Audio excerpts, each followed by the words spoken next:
دن روزہ رکھا. آقا کریم صلی اللہ علیہ وآلہ وسلم نے ممکن ہے میری قوم کے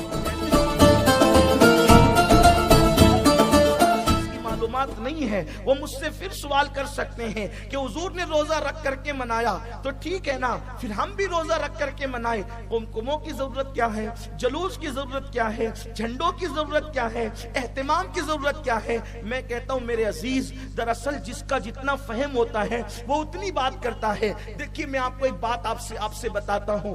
دراصل اسلام میں یہ ہے کہ کسی چیز کی اصل ہمیں مل جائے, کسی چیز کا ثبوت ہمیں مل جائے.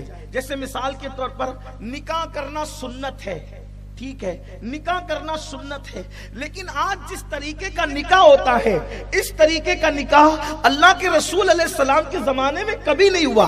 لیکن اس نکاح کو کوئی بدعت نہیں کہتا, اس نکاح کو کوئی حرام نہیں کہتا, اس نکاح کو کوئی شرک نہیں کہتا. ہمیں صرف اتنا ثبوت چاہیے تھا کہ نکاح کرنا سنت ہے, اور وہ نکاح کرنے کا ہمیں سنت مل گئی کہ حضور نے نکاح کیا ہے. لیکن آپ مجھے بتائیں حضور علیہ السلام نے کیسے نکاح کیا؟ حضور نے جو نکاح کیا تھا اس میں بظاہر کوئی بارات نہیں تھی, ایک بات. دوسری بات یہ, مالیگاؤں والوں اپنے لب و لہجے میں بات کر رہا ہوں صرف آپ کو سمجھانے کے لیے, حضور نے جو نکاح کیا تھا اس میں کوئی اغوا نہیں تھا. حضور نے جو نکاح کیا تھا اس میں کوئی بارات نہیں تھی. حضور نے جو نکاح کیا تھا اس میں جو ہے نا وہ اللہ اکبر ناشتہ کرانے کا کوئی سسٹم نہیں تھا. حضور نے جو نکاح کیا تھا اس میں کوئی شامیانہ اور منڈپ نہیں تھا. حضور نے جو نکاح کیا تھا اس میں جو اس طریقے کی پلاؤ بریانی کی کوئی دعوت نہیں ہوئی تھی. حضور نے جو نکاح کیا تھا اس میں تو ولیمے میں ستو کھلائے جاتے تھے.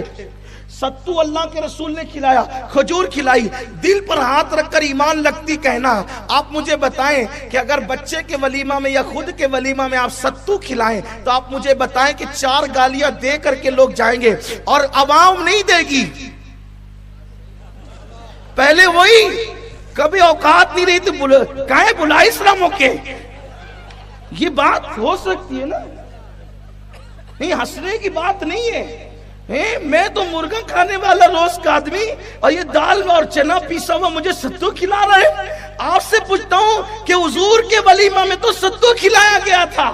آج کا ولیمہ ستو پہ ہو سکتا ہے, نہیں ہو سکتا. لیکن اگر آپ بریانی بنائے, قورمہ بنائے, مٹھائی بنائے تو کوئی نہیں کہتا کہ نا بابا میں نہیں کھاؤں گا, یہ تو بدعت ہے حضور علیہ السلام کے یہاں, بلکہ حضور کی سنت ہے.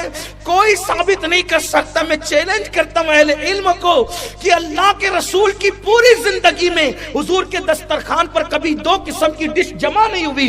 حضور علیہ السلام نے سرکے سے روٹی کھائی ہے. لیکن میرے آقا علیہ السلام کے دیوانوں مجھے بتاؤ, آج جب ولیمے میں 4-5 ڈشیں لگتی ہے بلکہ کھانا ضائع ہوتا ہے, ایک پلیٹ 2-2 ہزار روپے کی بنتی ہے, آرڈر دیے جاتے ہیں, لوگ 2-2 4-4 لقمے کھا کر کے پوری پلیٹ پھینک دیتے ہیں, اس کی طرف لوگوں کی توجہ نہیں ہے. لیکن آپ مجھے بتائیں کیا اس کو کوئی حرام کہہ سکتا ہے کہ آپ نے 2 ڈش کیوں بنائی, آپ نے 4 ڈش کیوں بنائی, آپ نے 5 ڈش کیوں بنائی؟ کوئی اس کو حرام نہیں کہتا, کوئی اس کو شرک نہیں کہتا, کوئی اس کو بدعت نہیں کہتا. کیوں نہیں کہتا؟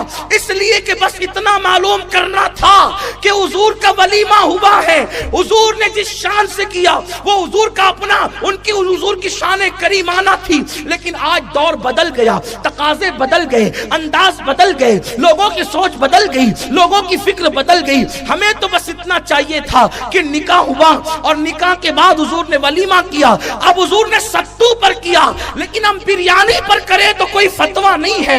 بس اتنا ہے کہ ولیمہ ہوا, بس اس پر تم پر چھوڑ دیا گیا. اب تمہارا ذوق ہے بس ناجائز کام نہ کرنا, لوگوں کا دل خوش کرتے چلے جانا بلا تمثیل. حضور نے روزہ رکھ کر کے اپنا میلاد منایا. اب اگر کوئی کھلا کر کے میلاد منائے تو رکھنے اور کھلانے کی بات نہیں ہے. حضور نے میلاد منایا, آپ بھی منائیے, آپ کے ذوق پہ چھوڑ دیا گیا ہے. جس شان سے چاہے مناتے رہیے, جیسا عشق کی اجازت دے مناتے رہیے. بس بات تو خوشی کرنے کی ہے, بات تو خوشی کرنے کی ہے. اور رہی بات اگر یہ ہے کہ روزہ رکھا لیکن ٹھیک ہے ہم بھی رکھیں گے, ہم نہیں کھلائیں گے, تو حضور نے کبھی رکھ کر کے روزہ رکھ کر میلاد منایا, کبھی کھلا کر میلاد منایا. الحاوی للفتاوی میں امام جلال الدین سیوطی نے لکھا ہے کہ سیدنا صدیق اکبر بکرے ذبح کرتے تھے اور حضور علیہ السلام کی میلاد پر صحابہ کی دعوت کرتے تھے. یہ امام جلال الدین سیوطی کوئی چھوٹے موٹے آدمی نہیں ہے. امام سیوطی نے دیکھو کتاب میں لکھا ہوا ہے. آج کل ایک سوچ بن گئی ہے ہماری قوم کے چھوکروں کی جن کو علم نہیں ہے کہ جو ہمارے علم میں نہیں وہ کتاب میں ہے ہی نہیں. اہل علم کو سب پتا ہے لیکن اب جہالت سب سے بڑی وبا ہے. تو آپ کو جو نہیں معلوم ہے آپ علم والوں کے پاس ہے. قرآن کہتا ہے, کیا کہتا ہے کہ تمہیں نہیں معلوم ہے تو یہ ٹنڈورا پیٹو کہ ہے ہی نہیں. اگر چمگادڑ کو سورج سے تکلیف ہے وہ کہتے کہ سورج ہے ہی نہیں, آنکھ بند کر کے پڑھی سورج ہے ہی نہیں. قصور تو اس بڑی بھی کہے نا کہ جس کو سورج نظر نہیں آتا. لیکن اللہ اکبر, جو آنکھ والا ہے وہ تو سورج دیکھتا ہے. تو کیا کرنا چاہیے؟ قرآن کہتا ہے فَاسْأَلُوا أَهْلَ الذِّكْرِ إِن كُنتُمْ لَا تَعْلَمُونَ, کہ اگر تم نہیں جانتے تو علم والوں سے پوچھ لیا کرو. تو علم والوں سے پوچھو گے تو آپ کو پتہ چلے گا. الحاوی للفتاوی میں سیدنا صدیق اکبر رضی اللہ تعالیٰ بکرے ذبح کرتے تھے اور حضور کے میلاد کے موقع پہ دعوت دے کر لوگوں کو کھلاتے. آج کی کتاب نہیں ہے یہ, 100 سال پرانی کتاب نہیں ہے یہ, صدیوں